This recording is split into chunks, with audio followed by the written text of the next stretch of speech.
Hello everyone, welcome to advanced astrology. और आज की इस वीडियो में हम डिटेल में बात करेंगे काल सर्पदोष और काल अमृत योग के बारे में। काल सर्पदोष तो मैक्सिमम लोगों को पता होता है, मैक्सिमम लोगों ने इसके बारे में सुना होता है, लेकिन काल अमृत योग काफ़ी कम लोग जानते हैं। डिफरेंस बहुत बारीक सा होता है। कई बार कुछ लोग काल अमृत योग को भी काल सर्पदोष मान लेते हैं। ठीक है, तो बिना किसी देरी के इस वीडियो को स्टार्ट करते हैं। डिटेल में एक्सप्लेन करेंगे काल सर्पदोष और काल अमृत योग के बारे में, और क्या काल सर्पदोष बहुत खतरनाक होता है और क्या काल अमृत योग उसका अपोजिट होता है, बहुत अच्छा होता है। रियलिटी चेक करेंगे। 6 एग्जाम्पल मैं आपके सामने इस वीडियो में देने वाला हूँ। ठीक है, और ये जो आपके सामने फ़ोटो दिख रहा है इसका भी बहुत ज़्यादा इम्पोर्टेंस है। आगे चलकर जब इसकी ज़रूरत पड़ेगी तब हम इसको एक्सप्लेन करेंगे, तब हम इसका यूज करेंगे। ठीक है, तो और एक ये जो श्लोक है ये मार्केट में बहुत ज़्यादा प्रचलित है। अग्रे राहुर्द केतु सर्वे मध्यम गता ग्रह योगम अयम काल सर्पाख्य सर्व कार्य विनाश का। मतलब कि अगर आगे राहु है, पीछे केतु है और राहु और केतु के बीच में सारे प्लेनेट हैं तो उसको काल सर्पदोष बोलते हैं।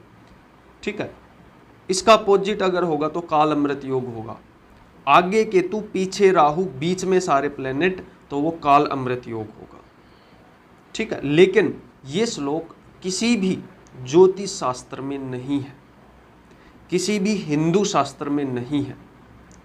अगर आपको पता है कि ये श्लोक कहाँ से आया है, किस किताब में है, किस राइटर ने लिखा है, कहाँ से लिया गया है, तो आप ज़रूर कमेंट करके बताइए। ये चैलेंज है, ये आपको कहीं पे भी नहीं मिलेगा। लोगों ने अपनी मर्जी से कुछ भी बना दिया है। ठीक है, और वही उसी से फिर लोगों को बहकाते हैं और उनको पैसे में लूटते हैं, कुछ भी बताते हैं। एक इंसान मेरे पास आया, उसने बोला कि किसी एस्ट्रोलॉजर ने उसको बोला है काल सर्पदोष है इसलिए शादी नहीं हो रही। मतलब कुछ भी इंसान की मजबूरी का फ़ायदा उठाते हैं, कुछ भी योग दोष कुछ भी बनाते हैं और लाखों रुपए तक भी लेते हैं। कई एस्ट्रोलॉजर ऐसे देखे हैं काल सर्पदोष को ख़त्म करने के लाखों रुपए भी लेते हैं। ठीक है, और 15 से 20 हज़ार तो बहुत नॉर्मल रेट चल रहा है आजकल, लेकिन मन घड़ंत है। इसका रियलिटी अभी मैं आपको दिखाता हूँ। ठीक है, ऐसा भी नहीं है कि प्रॉब्लम नहीं देता, मैं उसका डिटेल में अभी आगे एग्जाम्पल ही लेते हैं। ठीक है, उसी से आपको क्लियर होगा। अब देखिए, जो श्लोक था उसके अकॉर्डिंग क्या था। अगर आगे राहु है, पीछे केतु है, बीच में सारे प्लेनेट है, राहु से केतु की तरफ चलेंगे हम, राहु से केतु की तरफ। ठीक है, क्योंकि राहु इस वक्री चलता है ना, इस तरीके से वक्री चलता है, तो इसलिए इस तरफ चलेंगे हम, राहु से केतु की तरफ। ठीक है ना, आगे राहु पीछे केतु, तो इस तरफ चलेंगे हम। ठीक है, और अगर बीच में सारे प्लेनेट हो तो काल सर्पदोष बनता है। तो इसका मतलब इस कुंडली में सरासर काल सर्पदोष है। सारे प्लेनेट राहु और केतु के बीच में आ गए। ठीक है, लेकिन ये लड़का इनकम टैक्स इंस्पेक्टर है, सीजीएल के थ्रू, आपको अगर पता होगा सीजीएल के थ्रू इनकम टैक्स इंस्पेक्टर लगा है ये लड़का 22 साल की उम्र में, 22 साल की उम्र में।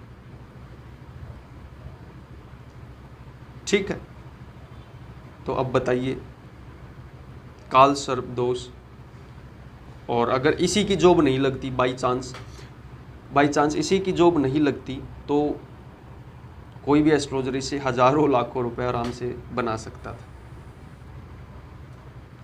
ठीक है, इफेक्ट करता है काल सर्पदोष, इफेक्ट करता है। कैसे करता है वो मैं अभी बस 1-2 एग्जाम्पल और लेके फिर आपको बताऊंगा कि कैसे इफेक्ट करता है। ठीक है, काल और इसकी लाइफ में कोई ज़्यादा बड़ी परेशानी नहीं है। अगर आप ध्यान से देखो तो जो सूर्य है उच्च अभिलाषी है, मेष राशि की तरफ जा रहा है, उच्च अभिलाषी है। ठीक है, शुक्र उच्च की राशि का बैठा है, बुध कुंभ राशि में है, बहुत अच्छा फल देता है बुध कुंभ राशि में, मेंटली बहुत शार्प बनाता है। ठीक है, और यहाँ पे देखिए मंगल खुद की राशि में है, शनि नीच की राशि में, लेकिन नीच भंग राजयोग है क्योंकि मंगल यहाँ पे विराजमान है। ठीक है, गुरु भी मेष राशि में बहुत अच्छा रिजल्ट देता है, बहुत अच्छी स्ट्रेटजी बनाता है इंसान। ठीक, तो इसकी कुंडली में काल सर्पदोष की वजह से इसकी जॉब नहीं लगी है। बाकी योग देखने बहुत ज़्यादा ज़रूरी होते हैं। बाकी क्या मतलब बाकी प्लेनेट जॉब छोड़ दे क्या अगर काल सर्प दोष है तो? बाकी प्लेनेट का अपना रोल होता है। ठीक है, एक बस काल अमृत योग और देख लेते हैं। ठीक है, अगर हम उस पे जाएं, श्लोक पे जाएं, तो केतु, अगर हम राहु से, देखो वही राहु से केतु जाएंगे, हम राहु से केतु चले क्लॉकवाइज जाएंगे। ठीक है, क्यों? क्योंकि वक्री चलता है ना, कन्या से सिंह में आएगा राहु, तो इसलिए इस साइड चले हम। अब यहाँ पे सारे जो घर हैं वो खाली है, इसका मतलब सारे प्लेनेट ऊपर आ गए, मतलब केतु से राहु के बीच में आ गए सारे प्लेनेट, केतु से राहु के बीच में आ गए सारे प्लेनेट। ठीक है, ये काल अमृत योग है, ये काल अमृत योग है। लेकिन अब रियलिटी सुनिए, इसकी लाइफ में हद से ज़्यादा प्रॉब्लम है। फादर नहीं है, भाई नहीं है, लड़की का चार्ट है ये, पूरे परिवार की रिस्पॉन्सिबिलिटी इसके ऊपर है। ठीक है, अपने परिवार का पालन पोषण कर रही है, शादी अभी हुई नहीं है, तो कुछ एस्ट्रोलॉजर इसको भी बोल सकते हैं शादी इसलिए नहीं हो रही क्योंकि काल सर्प दोष है। नहीं, ऐसा नहीं है। भाई क्यों नहीं है? जो तीसरे घर का स्वामी है शनि, ठीक है, वो केतु के इन्फ्लुएंस में है।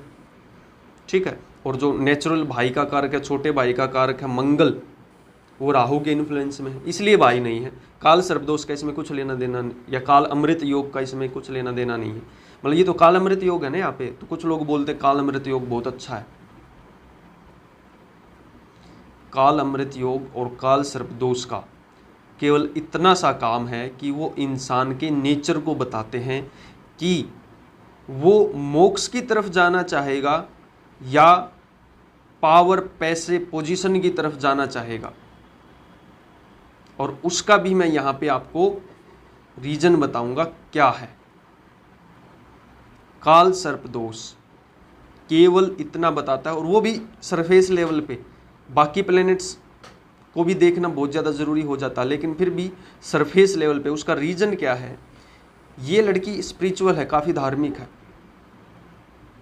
ठीक है, भगवान में आस्था रखती है, बहुत ज़्यादा पूजा पाठ करती है, ये सब ठीक है, मोक्ष टाइप बातें करती है। अब रीजन क्या है इसका? देखिए, सारे प्लैनेट, जो बाकी प्लैनेट है इस तरीके से चलते हैं, सारे प्लैनेट इस तरफ आ रहे हैं, केतु उस तरफ जा रहा है, यानी सारे प्लैनेट का मूवमेंट। और देखो राहु इस तरफ आ रहा है, यानी राहु बाकी प्लैनेट से दूर आ रहा है, और बाकी सारे प्लैनेट केतु की तरफ जा रहे हैं। केतु मोक्ष कारक होता है, ठीक है, तो इसीलिए इसका orientation kind of spirituality, religious और मोक्ष की तरफ है, क्योंकि सारे प्लैनेट केतु की तरफ आ रहे हैं। ठीक है, लाइफ में प्रॉब्लम आएगी या नहीं आएगी वो बाकी प्लैनेट के योग पे डिपेंड करता है, क्या पोजीशन मिलेगी या नहीं मिलेगी। काल सर्पदोष और काल अमृत योग से हम केवल इतना बता सकते हैं कि उसका ओरिएंटेशन क्या होगा, मुक्ति की तरफ या इस भौतिक संसार की तरफ। ठीक है, और जो पहले चार्ट दिखाया था मैंने, पहले चार्ट दिखाया था, इसमें देखिए, इसमें सारे, ये राहु उल्टा चल रहा है और ये सारे प्लैनेट उसकी तरफ जा रहे हैं, केतु पीछे हट रहा है। ये सारे प्लैनेट राहु की तरफ जा रहे हैं, राहु की तरफ। ठीक है, यानी इंसान को पैसा, पावर, पोजीशन चाहिए, और है भी ऐसा ही। इस लड़के को भी मैं पर्सनल जानता हूँ, ठीक है, ये काइंड ऑफ भगवान वगैरह में मानने वाला नहीं है, ठीक है, मुक्ति वगैरह जो भी है, धर्म कर्म थोड़ा सा उनको ज़्यादा उनमें इन्वॉल्व नहीं है। क्यों? क्योंकि केतु से दूर जा रहे हैं सारे प्लैनेट राहु के मुंह में जा रहे हैं। तो काल सर्पदोष और काल अमृत योग केवल और केवल आदमी का नेचर ओरिएंट बताते हैं कि वो किस तरफ जाएगा। प्रॉब्लम क्या आएगी, क्या बहुत बड़ा आदमी बनेगा या बहुत ज़्यादा प्रॉब्लम आएगी, वो सिर्फ और सिर्फ बाकी प्लैनेट्स की पोजीशन पर डिपेंड करता है। जैसे हम बाकी सभी चार्ट्स को देखते हैं, वैसे ही काल सर्पदोष और काल अमृत योग वाले चार्ट को देखना चाहिए। मेरी आपसे रिक्वेस्ट है, सजेशन है, किसी भी एस्ट्रोलॉजर को काल सर्प दोष के नाम पे या काल अमृत के नाम पे बहुत ज़्यादा पैसा मत लुटाइए। अगर कोई भी काम रुक रहा है, बिजनेस का है, नौकरी का है, चाइल्ड बर्थ का है, शादी का है, तो उसी से रिलेटेड आपकी कुंडली में कुछ न कुछ योग मिलेगा, 101% मिलेगा। अगर आपको डाउट है तो आप मेरे से कांटेक्ट कर सकते हो दिए गए नंबर पर, ठीक है। और मैं आपको बता सकता हूं कि रियलिटी क्या है, कोई भी काम क्यों रुक रहा है। काल सर्प दोष या काल अमृत योग से कुछ नहीं हो रहा। एक सिंगल योग से कोई भी लाइफ डिफाइन नहीं होती, ठीक है। और कोर्स सीखने के लिए भी आप मेरे से इस नंबर पर कांटेक्ट कर सकते हो। 2 साल का कोर्स है, 1-1 घंटे की क्लासेज है, 0 to एडवांस एस्ट्रोलॉजी सीखने के लिए। 2-4-10 दिन में किसी का एस्ट्रोलॉजी नहीं आती। अगर ढंग से एस्ट्रोलॉजर बनना है, अच्छे से एस्ट्रोलॉजी सीखनी है, सरफेस लेवल पे नहीं, 90 to 95% एक्यूरेसी तक अगर सीखनी है तो ये 2 साल का कोर्स, इसमें एनरोल जरूर कीजिए। 2-4-10 दिन में अगर आप सरफेस लेवल पे एस्ट्रोलॉजी सीखोगे, 50% सही निकलेंगी, 50% गलत निकलेगी। कुछ दिन बाद आप एस्ट्रोलॉजी को ही गाली देते मिलोगे कि एस्ट्रोलॉजी फेक है। एस्ट्रोलॉजी फेक नहीं है, एस्ट्रोलॉजर्स फेक है। एस्ट्रोलॉजी की कोई लिमिट नहीं है, एस्ट्रोलॉजर्स की लिमिट है, ठीक है। वो आपके ऊपर डिपेंड करता है कितना सीखते हो, कितना प्रैक्टिस करते हो। 1-2 चार्ट और ले लेते हैं। सचिन तेंदुलकर जी का चार्ट है, सचिन तेंदुलकर जी का चार्ट है, ये काल सर्प दोष है उनकी कुंडली में, देख सकते हो। लेकिन कितने बड़े इंसान बने, ठीक है। अब यहाँ पे देखिए, ये जो केतु है इस तरफ चल रहा है, बाकी सारे प्लेनेट ऊपर की तरफ चल रहे हैं। कौन सा योग है? राहु से केतु अगर हम जाएंगे तो खाली है ना, तो काल अमृत योग है यहाँ पे, ठीक है। तो अब कुछ लोग यहाँ पे बोल देंगे काल अमृत योग है इसलिए इतनी सक्सेस पाई। अरे भाई, और भी कॉम्बिनेशन देख लो, और कॉम्बिनेशन देखो कितने ज़बरदस्त हैं। सन 9th हाउस में उच्च का है, ठीक है। मार्स 6th हाउस में उच्च का है। जुपिटर यहाँ पे नीच का है, लेकिन नीच भंगराज योग है, साथ में मार्स उच्च का हो गया ना, ठीक है। तो बाकी योग देखते हैं, अभी मैं पूरा चार्ट डिस्कस नहीं करने वाला, ठीक है। 10th हाउस में सैटर्न भी शुक्र की राशि में है, बहुत अच्छा है। लेकिन मैं आपको बस इतना बता रहा हूँ, काल अमृत की योग से यहाँ पे इनको सक्सेस नहीं मिली है, ठीक है। काल अमृत की योग से सिर्फ हम नेचर देखेंगे, इंसान का नेचर देख लो, इनका कैसा नेचर है पता होगा आपको। सचिन तेंदुलकर का बहुत ज़्यादा डाउन टू अर्थ पर्सनैलिटी है, ठीक है, बहुत ज़्यादा सभ्य इंसान है, ठीक है। सिमिलरली जवाहरलाल नेहरू का बर्थ चार्ट देख लो, अब इसमें भी काल अमृत योग है, ठीक है। ये भी डाउन टू अर्थ है, लोगों की भलाई के लिए ही काम किया।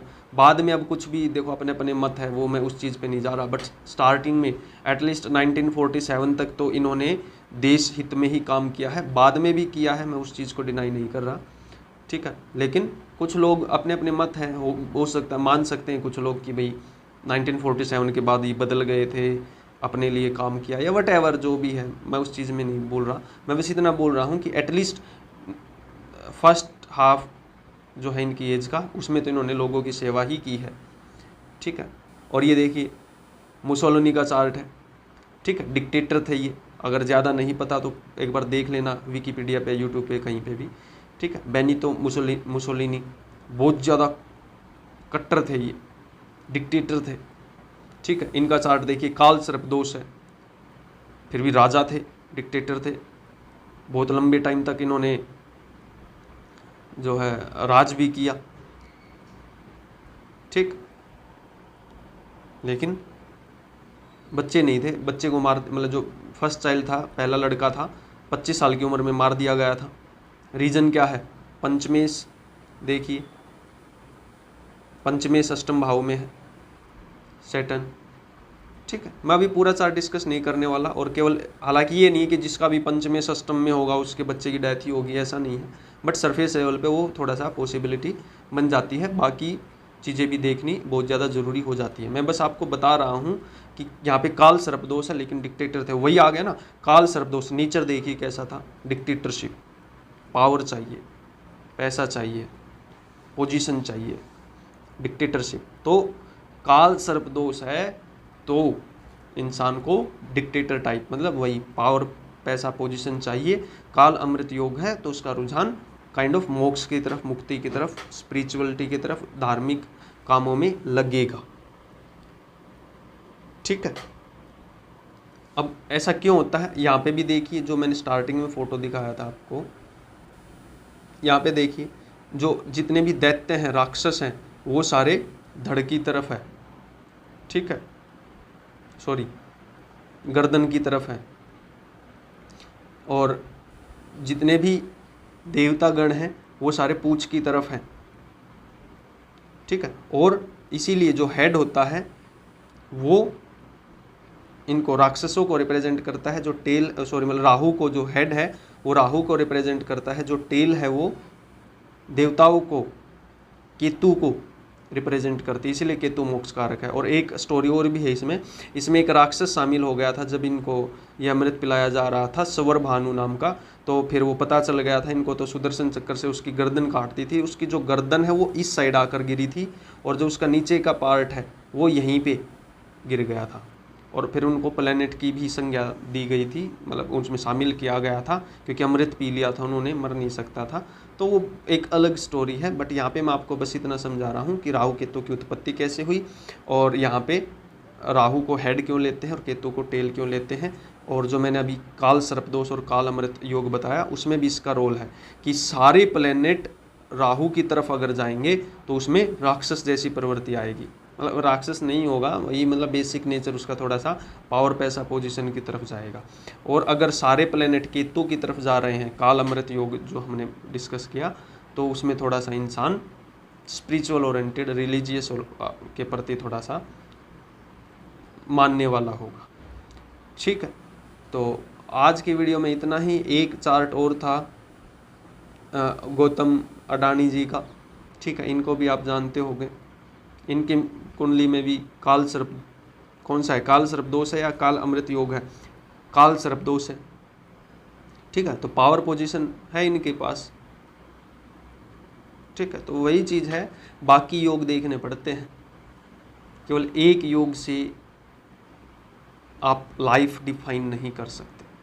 ठीक है, इनका देखिए मार्स नवम भाव में उच्चकाश, सन 11th हाउस में, वो भी लग्नेश हो गए। लग्नेश जब भी 11th हाउस में जाता है, इंसान को बहुत ज़्यादा करने की ललक होती है, बहुत ज़्यादा कुछ करना चाहता है। अब वो फाइनली कर पाता है या नहीं कर पाता, वो बाकी चीज़ों पे भी डिपेंड करता है, लेकिन जिज्ञासा या फिर एक डेडिकेशन बहुत होती है कि मेरा नाम हो, मेरा नाम ऊंचा हो। नरेंद्र मोदी जी की कुंडली देखना, लगभग सेम कॉम्बिनेशन है, यही सिंह लगन की है शायद, जहाँ तक मुझे याद है, और 11th हाउस में ही बैठा है उनका सूर्य।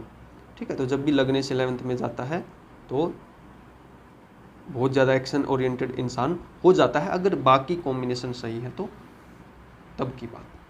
ठीक है, तो आई थिंक बहुत ज़्यादा एग्जाम्पल भी मैंने एक्सप्लेन कर दिए, रियलिटी भी आपको बता दी। ठीक है, अब भी अगर आप नहीं मानना चाहते तो मत मानो। ठीक है, मैं क्या कर सकता हूँ उसमें। आज के लिए इतना ही। ऐसे और वीडियोज़ के लिए चैनल को सब्सक्राइब करें। ठीक है, और अगर कंसल्टेशन या फिर कोर्स ज्वाइन करना चाहते हो तो दिए गए नंबर पर मेरे से कांटेक्ट करें। Thank you.